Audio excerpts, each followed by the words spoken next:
by Sue Minahan. Welcome to Talk Cosmos, the show where Sue Rose Minahan and her panel of guests bring you leading-edge astrology conversations through a journey of soul growth patterns connecting astrology's energetic cycles. Get ready to understand your path in the cosmic roots of the stars.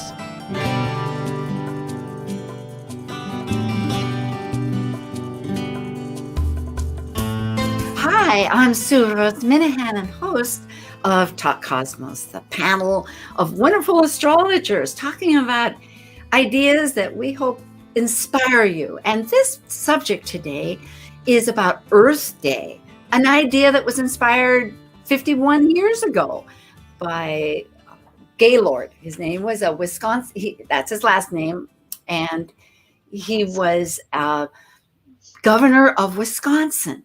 And the idea has flooded, you could say, across the world. It's now embraced with events in every country. There's a map where you can find your selections on April 22nd, I neglected to say, or you can construct your own. It's a remarkable experience because right now Earth matters. Earth is our home, Mother Earth, Mother Nature. And there's a remarkable cycle at 51 years. There are many cycles in life. Astrology relates entirely to cycles. And as a position of an astrologer, and my guests today are all evolutionary astrologers, both evolutionary astrologers, certified in with Stephen Forrest Evolutionary School of Astrology.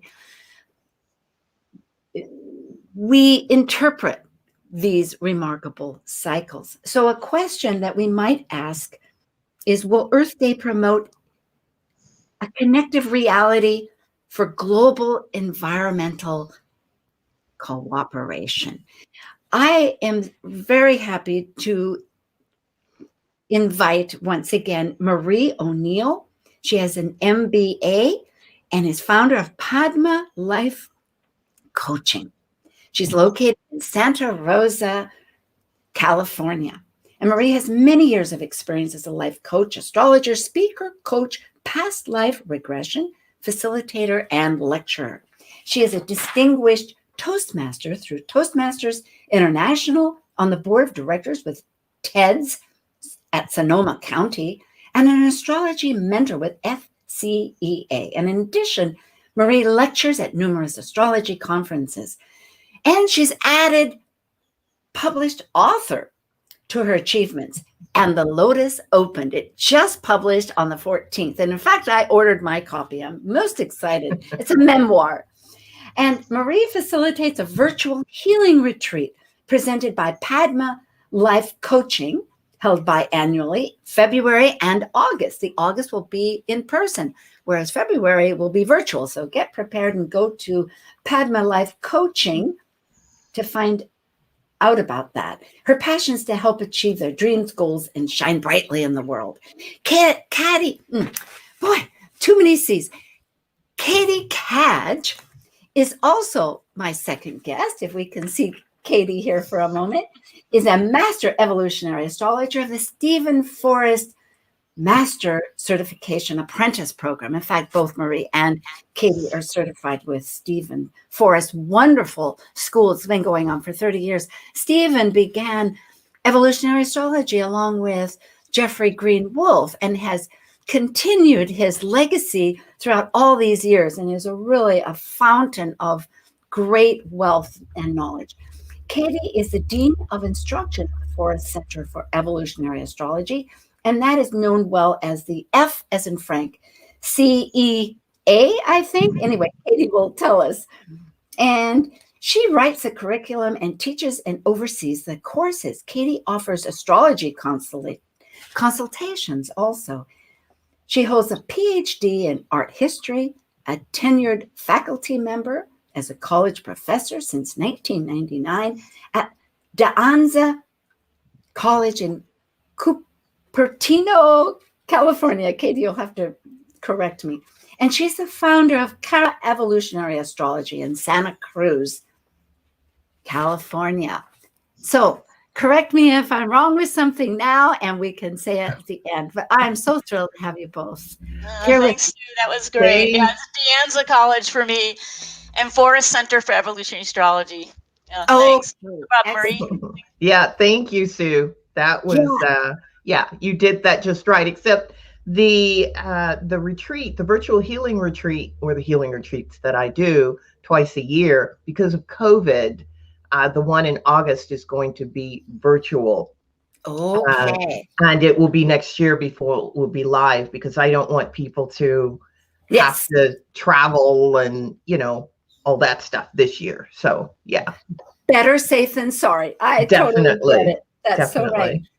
Well, for our audience, we'll explain a little bit about why this is a healing journey, that we're so, Earth is always in an essence of a healing energy, but particularly with this Earth Day of 51 and a half years or 51 years, that Chiron returned. And I will say that the Chiron position returned at 8 degrees Aries, which was natal in the 1970 chart that I'll pull up in a moment for those people watching YouTube. And for those people listening to our podcast, if you go to Talk Cosmos YouTube channel, you will be able to watch this also. But I'm very glad to have all our listeners. So however it works for people. But the Chiron return at 50 and a half years approximately is a rite of passage. It represents the healing journey. Chiron, the centaur, half man, half horse, was a master teacher to the gods. But when he was wounded by Heracles with a poisonous arrow that had been part of his 12 labors during a party that was a celebration, he was unable to heal this wound. He had mortal and god heritage, and he was a god, and he wasn't able to, unfortunately, heal it. He's the only, it's very a strong archetype of within all our charts. So he migrates from this archetypal wounded healer to become an alchemist and shaman. And the point of one's personal wound, that we're able to, through that experience, share with others, that it becomes a benefit to others, and therefore serves a purpose to ourselves. It's a little, I hope not too long-winded, but a very fundamental Chiron experience. And as Chiron is in Aries right now, and the United States, natal Chiron is so important. So I open it up to both of you, and I'll share the screen. I think we can look at this most amazing experience, and hopefully my screen will want to behave, which it may not. So I'll get it to behave here. There we go. All right. Can you see that chart? I'm not able to see a chart. Okay, well, go ahead. That's okay. Yeah. All right. I will go back and see what happens. And while you're doing that, I'll just mention a little bit about Chiron. Chiron is, of course, a centaur. So he's half horse, half human man, and just a fascinating character. He's actually one of the only centaurs who is not a rabble rouser. I mean, he ended up being the teacher to the children of the gods, to Apollo's children, to all of the gods. He just did a wonderful, wonderful job with that. And when he was wounded by that arrow, that was quite devastating, because it was quite, of course, painful.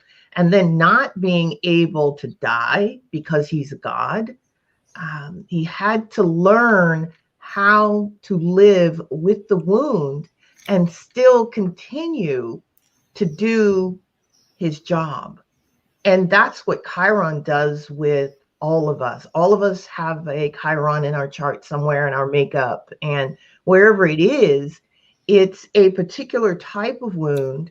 And that wound never really heals, but you still use the gift. There's a gift in wherever Chiron is placed in the chart.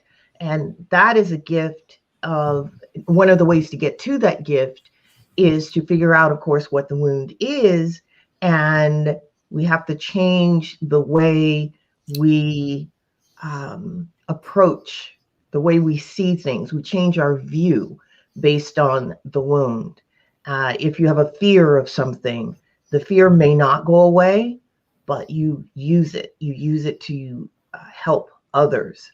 And it you becomes your gift. Yes, you learn through it, and the wisdom of it is so true. Mm-hmm. And also when you can share that wisdom with others, which I think all three of us have and do. I know that you with your retreat, you do that. And Catie, with your educational, all those years that you spent with Stephen Forrest's evolutionary astrology school, and now helping to form the curriculum so that people can learn logically. And myself with Talk Cosmos as one illustration.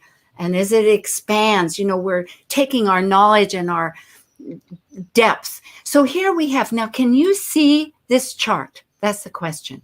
Now we can, yes. Okay, excellent. So for the public, this was April 22nd, 1970, and I placed it in New York at midnight because it's a whole day chart. And there was a march that Nelson Gaylord, the Wisconsin governor, began, and to ignite this back in the 70s when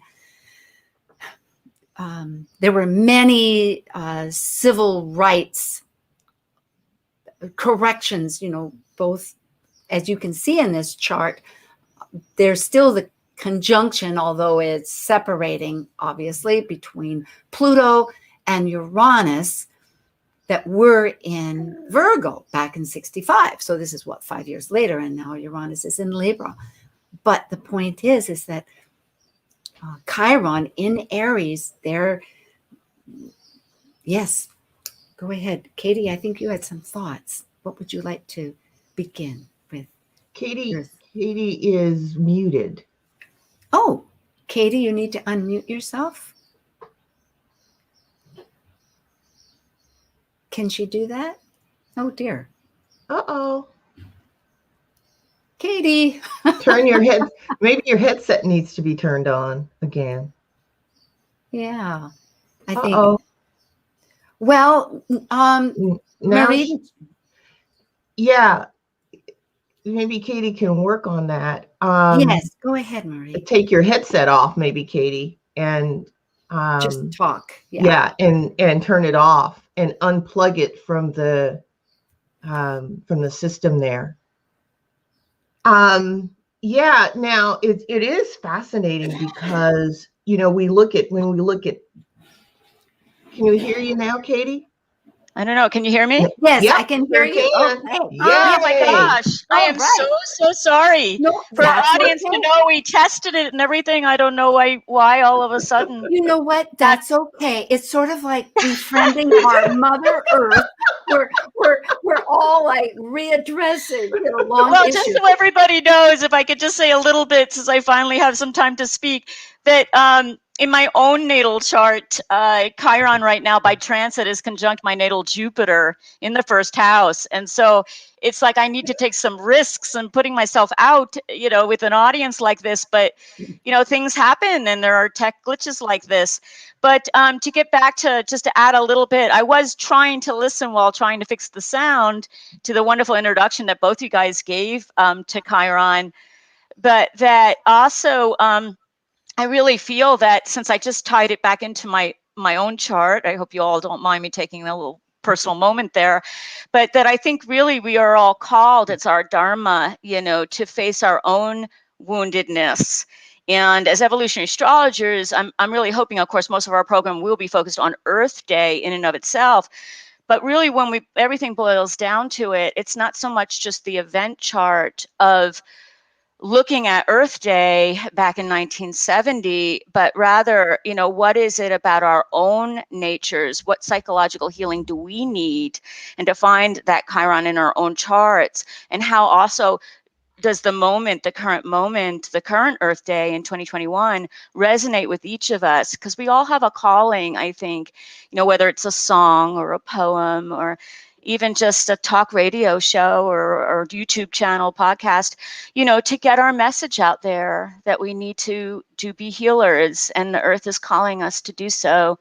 So there's quite a bit to go on with our program, and so I'm glad I'm back in action here a little bit. And I hope I wasn't too redundant for everybody. Absolutely. No. No apologies. We'll move forward. I love it because actually that parroted a lot that I said in my opening that was printed, on KKNW, because there is a post. Sure. In fact, you're absolutely right. I just received a Nature magazine that was a complimentary. I think I used to contribute to Nature. And for instance, it says, the different ads support exactly what you're saying. Together, we can protect the world we love. There is no second nature. Safeguard the world you love. Those are just three. Absolutely. One of the things, because I know you started with the chart as kind of the root prediction, the chart of the event that I heard a little bit of what you were reviewing, is that, if we think about Chiron at that time, because we are honoring its return now to its natal position, was at aphelion, it has a very much an elliptical orbit, Chiron, and it's at some points it's as far out as in the solar system as the orbit of Uranus. And during the 1970 event, it was at aphelion. It is at aphelion now as well. So very interesting that it's doing the part of Chiron that is turning to Uranus, which is about making revolution, and again about awakening up, I think, in ourselves for our dharma, our need to get our work done here, but for all of us to come together at some kind of revolution. And what's awesome, I think, about the original Earth Day, because you started to talk about that with Gaylord Nelson, is that it truly motivated people in the United States. It was something like 10% of the population came out and did something. And if we could have that same sort of thrust at this Chiron return, and that's what I'm really hoping. And hopefully, like you said, the Chiron return will bring teachers to bring that about. I actually think it is happening already. And when we look at COVID and what happened with nature when everybody was inside, that's a little sign telling us, what we need to do, because we need to give nature an opportunity to heal itself. I don't necessarily, what we need to do is we don't need to coax nature to heal. It will do that on its own. We just need to stay away from cutting down the trees and walking in areas where there is erosion. And there are many things that we can do, stop polluting so that nature can heal. And with it being in Aries, you think about Aries and where we've got to look at where Mars is too. And where Mars was in that 1970 chart. That informs us as to how Chiron and Aries is going to function. And, and we're looking at third house too, which is also another signature of where it's, it is going to be, where it's going to respond. So our neighborhood, our immediate community, and it's right with the nodes, the lunar nodes as now. And I know it's just in response to that, Marie, because it's not just to add that Mars was in early Gemini at 2 degrees, and the nodes, as we know, go in reverse. And I think that for the Chiron maturity at that point, there is like a return, a rite of passage, where suddenly the experience of all those dealing with the wound, we learn how to expand, and by expansion, by sharing it with others. And I really If we go feel, back to the original chart, though, too, do you want me to do that? add Do you with want me to show Mars. it? No, sure. To add to what Marie was saying, because we're piggybacking off each other with Mars, is Mars was also in a trine to Uranus at the time, and Uranus was opposing Chiron, and so Uranus was in Libra, and so interesting because to me it's like a lot of astrology seems to be like that old saying of like, say it once, say it again, conclude by saying it yet again. You 3 know. times, yes. Yeah, Right. and there's a lot in the initial chart around Chiron, Uranus, and Saturn as well in Taurus, and what's going on now. So like in terms of, like Marie mentioned, so right on, so true that COVID, like I think of that meme back in, at the start of COVID where everyone on social media saw that saying about God or goddess, has sent us to our rooms to reflect upon what we have done.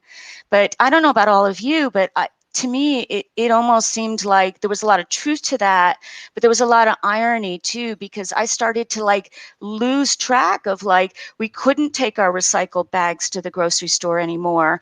We started to buy plastic again because we were just trying to survive, through this pandemic, and we lost touch sometimes a little bit. Meanwhile, things were, in essence, we did see the jellyfish in the Venetian Canal and, a lot of rebirth as well. But I think now, actually, which is quite interesting, it's not the 50 year, but I believe the 51st of Earth Day, where things can really start to take off, because we're at a stage where perhaps we can communicate a little bit better about this and the timing of it with the Chiron return, because I was looking, Chiron actually goes retrograde for a period and is pretty close to being returned to the Earth Day, the original Earth Day chart, in December of this coming year. It's going to station direct at 8 degrees.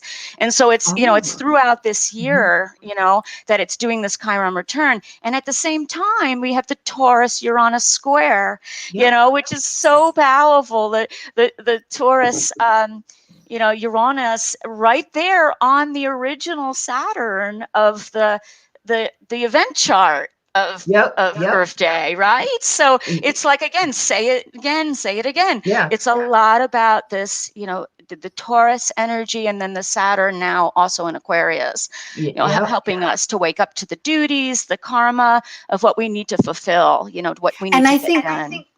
Perfect. And reminding people of what Taurus, I think there's a little echo here. Is that me? I hope not. Good. Now it's gone. No, we're gone. We're okay. Yeah. It's gone.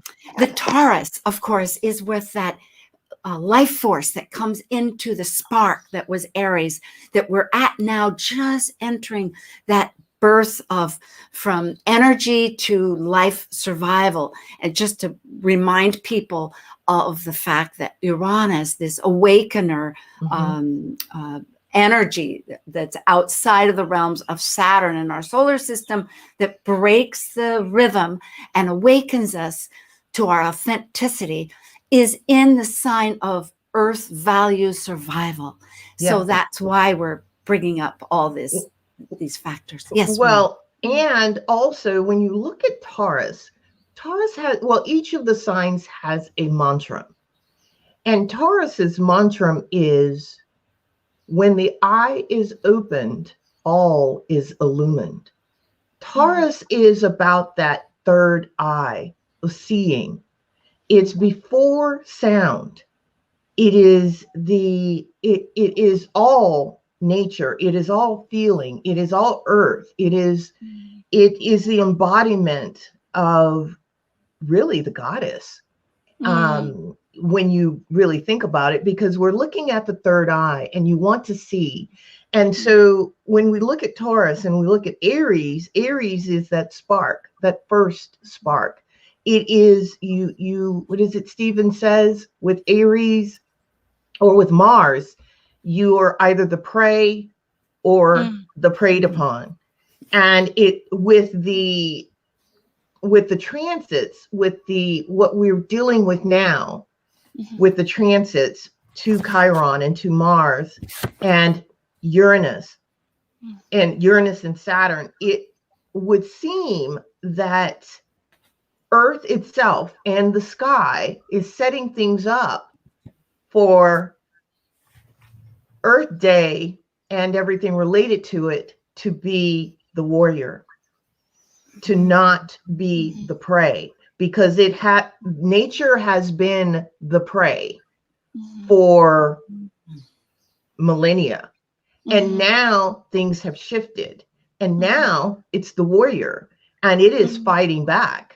It is, and the people, this started as a grassroots situation. And so the people are on board, and nature is no longer the prey anymore. That's what I'm seeing. That's what I'm saying. I love that image, like all of what you said, but the start, Marie, when you were talking about sort of the basic metaphor of Taurus. And I was because I've been thinking a lot about the polarity of Taurus with Scorpio. And one of the reasons why I was hoping at the beginning we would start with just the Earth Day chart, the original Earth Day chart in 1970, because of that there was Jupiter in Scorpio that was opposing, and of course Earth Day always falls in what is essentially Taurus season, but there was a lot of Taurus energy in the sky at that time, and how, so beautiful, right, that we're supposed to simplify our life, because really when it push comes to shove, what's really happening is a kind of over consumerism, right? A kind of materialism, where especially I think in wealthy countries where we're trying to get as much pleasure, we want our pleasures fulfilled. And that in essence, though, it's about simplifying that picture and also doing the psychological work so that we can do the shadow work of understanding why do we want those things, or why do we need to overdo it with our consumerism. And that, I think, was partly Jupiter and Scorpio, and also, back at that time in the 70s, and thinking also about Jupiter and Scorpio as asking us to look at the dark side of the shadow facing. Yeah. And what's awesome about it, to tie into the Aries point, and then I'll just leave it, turn the mic to you, but is this this idea too of how we can all be that warrior and step up to the plate. And if we think of how, again, that original Earth Day was such a spark, and why can't we now also rekindle things so that it's truly a global movement? If you go online to earthday.org, you can see how widespread, as Sue was mentioning, it is, but that we need to now really pull it forward and come out and each do our part. Thank you. Absolutely marvelous. We're going to take a little break here. I am with Catie Cadge of Cara Evolutionary Astrology and Stephen Forrest Evolutionary School, and Marie O'Neill of Padma Life Coaching and at the Lotus Opened. Earth Day, a healing journey. We will be back April 18th. See you soon.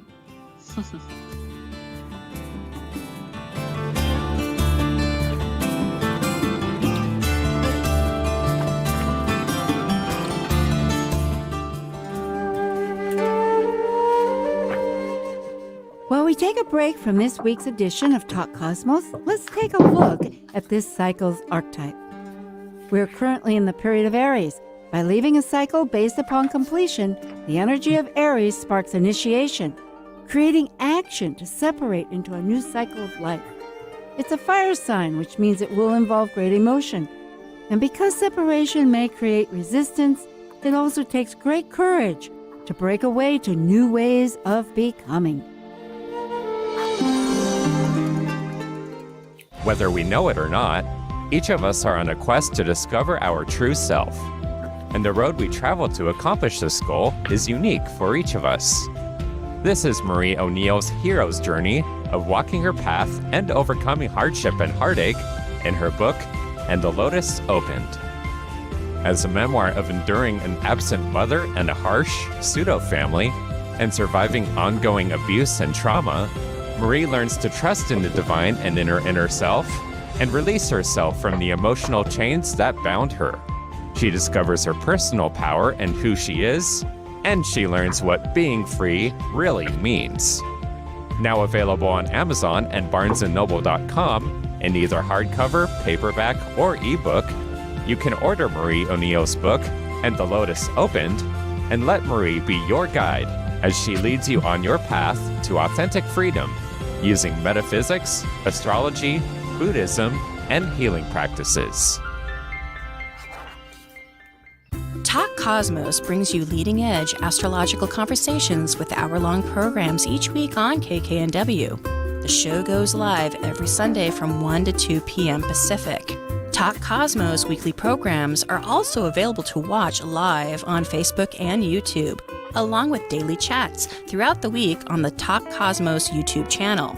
While you're there, make sure you click like and subscribe buttons so you can get the full Talk Cosmos experience. Or, if you'd rather listen to the show archives with audio only, the entire podcast collection since 2018 is available on most podcast carriers. So, grab your coffee, tea, or kombucha and enjoy the show. Hello, this is Kathleen Talevich, physiosynthesis instructor, and you are listening to Talk Cosmos on Alternative Talk 1150 AM, hosted by Sue Rose Minahan. Alternative Talk 1150, the talk of the sound. Hi again, Sue Rose Minahan again with Catie Cadge of Santa Cruz and Marie O'Neill of Santa Rosa, both of California. So we're talking about Earth Day and Chiron, the healing master that needed to become an alchemist of his own wounds, and the shaman teacher. So to begin our second half, there's a few factors I want to weave together, because wonderfully it has been brought out that we are, since as a factor here, however you want to relate to it, but we're in the archetypal period, you could say, of Aries, of the spark. That is the assertion energy and the warrior.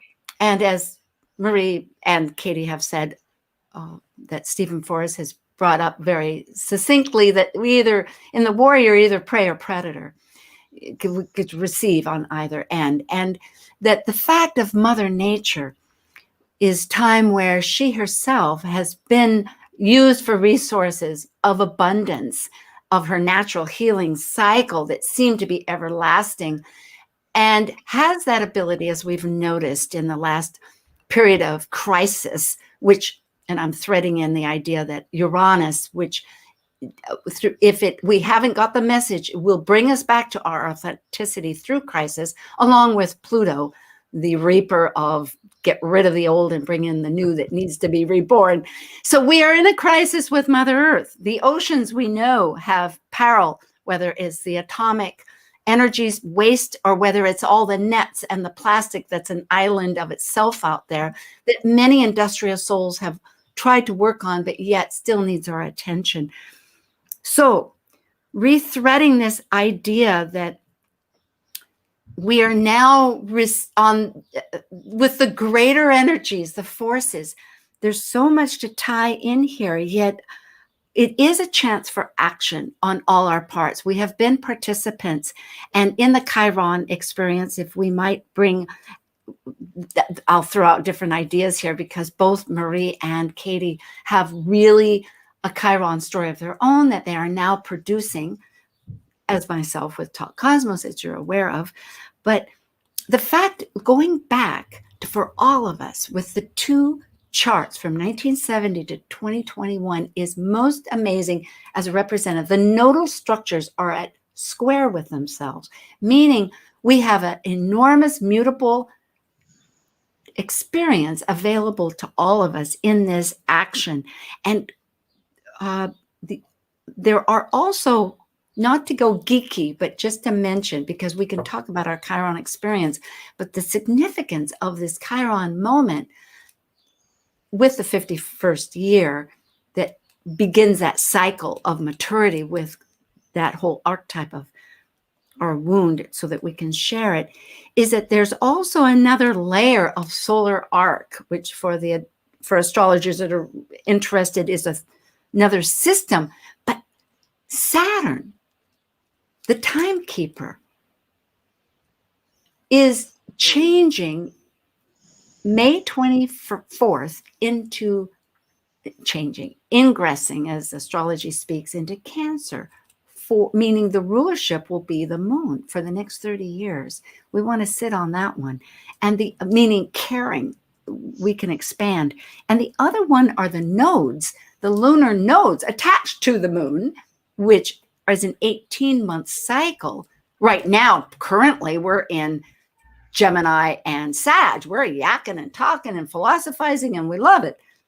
But as far as their shifting from that chart, it will ingress June 6th to north node of Taurus, south node of Scorpio, which really relates right back to what Catie was also bringing up with the natal chart, meaning this is a reseed time to look at exactly some of those beautiful concepts all together, that the resources of how we're functioning, and to get rid of, hopefully transform our shadows. So I'm ending with all this little book of thoughts for one of you to pounce on. Oh.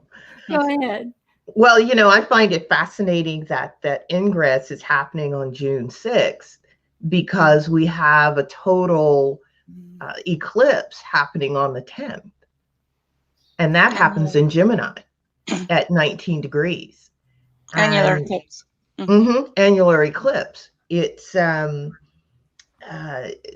things will change. I do believe that, with the first 51 years, it was the grassroots effort.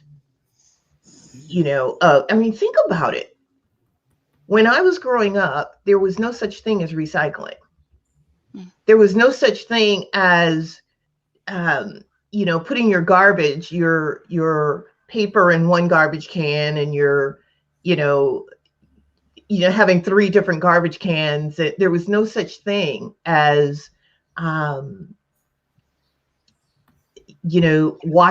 making sure that you take care of nature, making sure that you don't cut down the trees. There was just no such thing. And that grassroots effort has grown, and it is exploding. And when we look at the axis of Taurus and Scorpio, they must work together. That's the whole point. That's why we have that polarity. And so we have Scorpio is about death. It's about regeneration. And whatever it is we want to do, especially when we look at the Taurus polarity, the Taurus side of it, Taurus has to continue to evolve. Scorpio does not let Taurus off the hook.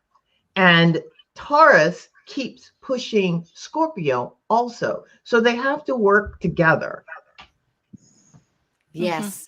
Life needs to prevail, but you can't get so comfortable in your skin that the snake doesn't shed it. That's right. And whatever Taurus is holding on to, that's the other thing. Whatever Taurus holds on to, because Scorpio is on the opposite side, if it holds on to it with the wrong intention, it will be taken away, because that's what Scorpio does. Yes, it no longer is serving growth. Right. It's finished. The resources are extinct. Exactly. And that's what we're dealing with, I believe, now. And we're at that square point, which Catie so eloquently talked about when we were talking the other night. So Catie, talk about that square again. About you mean the current square between Uranus and Saturn by transit. Yeah, one thing just to help our viewers, and the listeners, is that what Sue was explaining was solar arcs at the beginning there, so that because the movement, if you're looking at the charts, we regularly, if we're looking at the mean node, which I think actually in your chart you're showing the true node, but the nodes move retrograde, or appear to move retrograde, and of course by solar arc that wouldn't be the be the case. But yeah, so no, you said it beautifully about the polarity there. And I think it is being fed in many ways in terms of the current square. And we're having 3 times to rehash this, because it was first back in mid-February, the first exact hit, and now coming up in June around the time of the eclipse, which I want to get back to in Gemini fashion. I don't want to go off on a tangent, but there's something about the eclipse I want to mention. But it'll be exact again in June, and then exact again in December, around Christmas time, Christmas Eve. So when we're thinking about that stationary, how Chiron is stationary, it's stationing direct in December. It's an interesting sort of double whammy again, saying it again and again. But I started to explain how Chiron, has this really odd elliptical orbit, so that at some points it's way out by the orbit of Uranus, and it happens to be that at the original Earth Day and now, and that at other times, like in the 90s, when Earth Day truly went global, so that's quite interesting. It was becoming established really in a Saturnian way and dealing with our karma. Saturn is often about fulfilling our karma, in essence, what we have done, right? Facing what we have done. Was when it was perihelion and close to Saturn. So what these different archetypes are saying is being resonated or kind of said again, as I was trying to explain earlier, with this square between Uranus and Saturn. And so that which is in orb now too, and within range, even though it's not quite exact in April. So it's like a push-pull. It's like we're waking up to how we need to step up to our plate of responsibility, and it isn't an Aquarian way, hopefully in communication through online technology like this, where we're able to convey the information to get the point across. And then with Uranus and Taurus, where we're being asked to really change our values. And this is where I thought maybe the individual warrior in all of us, that we need to really reflect upon, what is it that I need? You said that beautiful archetype of Taurus earlier, Marie, that we need to simplify things, that we need to focus on what resources are really going to make our planet viable, but also help us survive, and that we truly need, rather than that might be our psychological baggage that often I think consumerism is a product of. And that's the Scorpio shadow work. Yeah, I have a thought here. Somehow I'm echoing. Okay, good. It went away. And that is, if we're waking up, and we talked about this with our pre-chat, it involves, and as evolutionary astrologers, which we are, the relationship with body and spirit. There is a spirit, not to be confused with the religious, but just the fact of the nature of life, that there is a spiritual relationship, meaning that, and there's diversity too, that in this, I think I'm thinking of this as the healing journey, if we can, in that participation, recognizing that healing is a capacity, and that part of that is the pluralism, that we can function my way, thy way, without having to be one right way, which has to do a lot about the opinionated of a Sag right now. But going to the Gemini diversity idea, there'll be a great deal of growth in that and nurturing. It's really amazing to see how, just on an astrological basis, which I don't want to get back into, because people can pull up these charts and look at it themselves, or go find your astrologer, any one of us, and we can talk it through you. But we're talking concepts here, is we're moving into a new growth of being the nurturer through nurturing us. And when I meant of spirit, I wanted to say that relationship, that ancient relationship where we lived with nature. We didn't overcome nature. Yeah, yeah, I love that. And I'm reading this wonderful book by A.T. Mann. I don't know if you two are familiar with him. Oh, He's an yes, yes. astrologer, and he wrote a book on the sacred language of trees and how, the trees, the groves. I mean, they were representative of the goddess, of the feminine energy, and reading this book, I've learned so much about how we used to revere nature. We worshiped in nature. Trees were the groves of trees were the first places that we went to worship God. I mean, there was no building there. And we pulled away from that. And what I see happening, especially through the astrology, is that we're coming back. We think about this. Because we were inside for an entire year, what do we want to do? We want to be out in nature. We have learned a deeper appreciation of nature, or we've gathered a deeper appreciation of nature, I believe, on the whole. This is just the tip of the iceberg with nature. That's exciting. Yeah. That's exciting. Uh-oh. Catie. We can't hear you again. Oh dear. Try turning your headset off and on again. Maybe that'll work.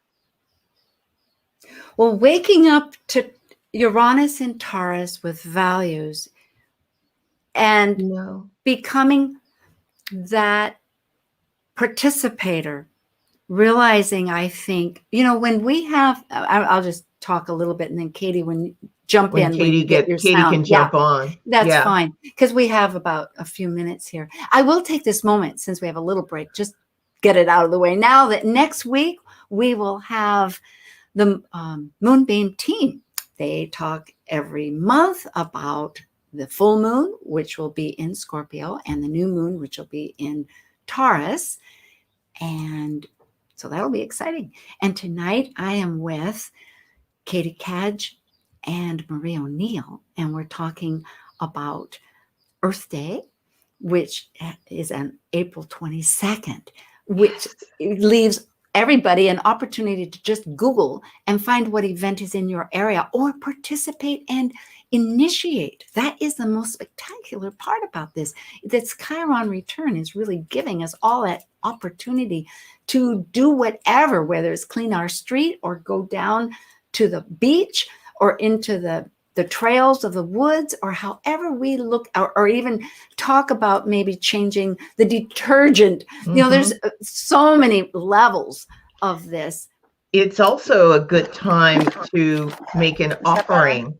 Yes. Yes, I love that. I was offering. doing it. It's also a good time to make an offering to the goddess. I'm back. Great. Yeah. I apologize. I don't know. Let it go. Let it go. Let it go. Yeah. We're cool. Yeah. Can I just make one statement before we're done? Since I felt kind of it's somewhat ironic, but I just that this whole thing has been happening again with Chiron and the wounded healer. But the Chiron return that we're going through is that hopefully we're going to seek teachers that will move us, because that's what the Chiron return is so often about.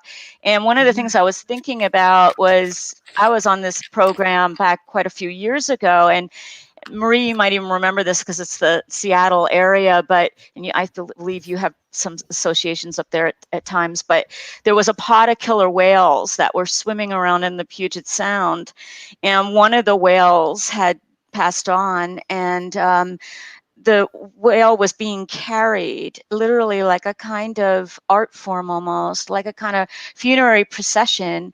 And I thought at the time, we happened to be talking about Leo as an archetype at the time, and I was thinking it is a type of, again, a kind of creative expression really of shining, and how we all need to do that in ever smaller way we do, even if we have sound problems or the technology is not working, or however it is, we just have to offer it up. We need to give ourselves, each as a participant, and hopefully we'll get the leadership we need. The teachers will step forward. And so ceremonial. I'm so glad you brought that up, because I no longer live in Seattle, but that's absolutely true, Catie. And that reminds me to tell our audience, there is an archive of podcasts, and both Marie and Catie have been on other times. And so do go to Talk Cosmos. You can find all the archives there, or podcast one, any podcast for that matter. Apple, Google, doesn't matter. We're on it. And then the visual is as of December with the YouTube.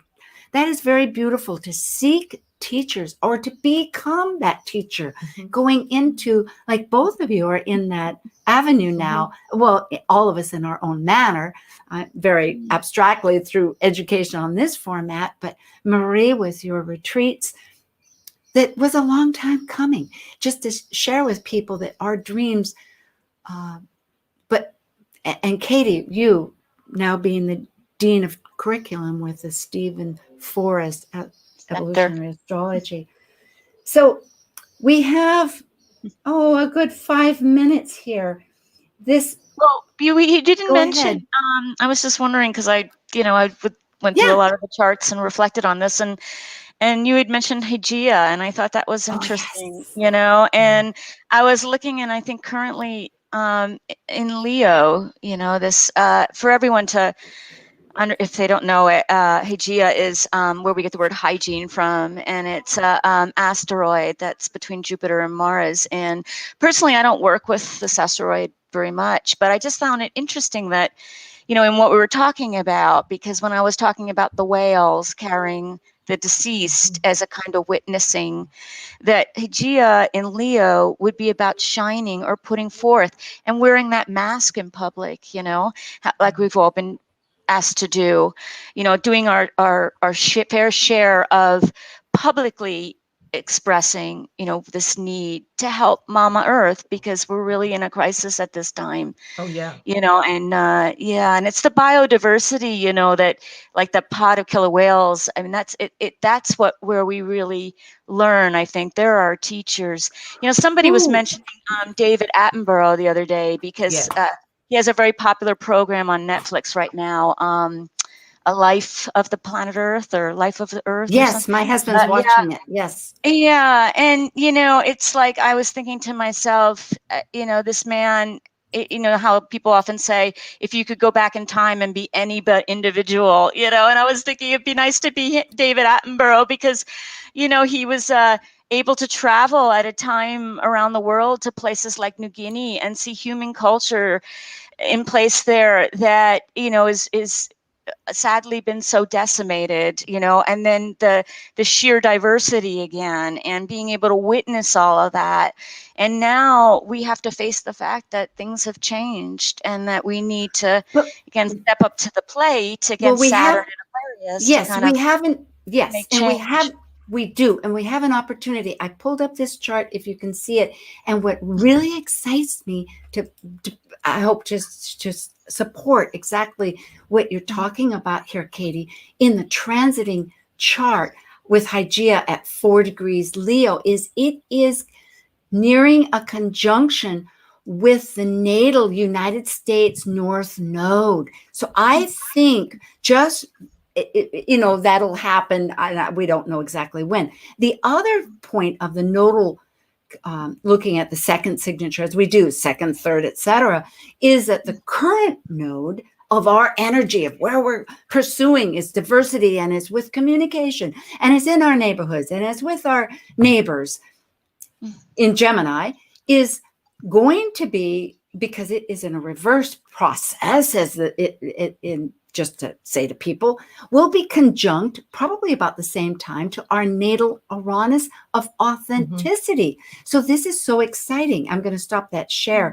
But I also want to bring out the point that when I brought up Hygeia with that solar arc, and again, people can find out what solar arc means. It's a technological thing, but it has some significance, because it is a counting process of what has vitality, vital importance. And Hygeia at this moment transiting Okay. The Hygeia is the solar arc. It's conjunct Hygeia right now, and which is not in, which is the natal one. So in other words, health, nurturing, healing. Oh my gosh, whether it's for us, our identity, Chiron, it's all there. I am so glad Catie Cadge. Thank you, Sue. Yes, and Marie O'Neill. It's such marvelous. Wonderful. souls. Thank you. Thank you for having me on your show again. I love it. And And our audience, we love you. And do check out both Marie's book and Katie's school that she's involved with Stephen Forrest Evolutionary School and the Lotus Opened. Oh, That's the name of the book. Yeah. Blessings. Okay. blessings. Blessings. Thank you for joining us on Talk Cosmos, the show where Sue Rose Minahan and her panel of guests connect soul growth patterns with the energetic cycles of astrology. Be sure to tune in next Sunday at 1 p.m. Pacific Time to continue your journey through the roots of the cosmic pathway.